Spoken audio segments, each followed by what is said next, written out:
কাছে সব আছে, কিন্তু এমন কোন জিনিস যেটা নাই আল্লাহর কাছে? আল্লাহর কাছে সব কিছুই আছে, কোন জিনিসটা নাই? না, আল্লাহর কাছে তো সব কিছুই আছে। না, এমন মানে সবই আছে, কিন্তু আমি আপনাকে প্রশ্ন করেছি যে আল্লাহর কাছে সব আছে, এমন একটা জিনিস আছে সেটা নাই।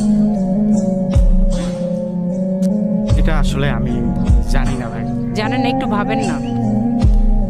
আমার কাছে আছে, আপনার কাছে আছে, সবার কাছে আছে, আল্লাহ সব কিছুর মালিক, কিন্তু এমন একটা জিনিস আছে তার কাছেই নেই। মোবাইল? মোবাইল? আল্লাহ কি মোবাইল ব্যবহার করবে? না না, মানে আমি এটা জানি না, আমার জানা নেই। পাস করে দিব। পাস করে দাও।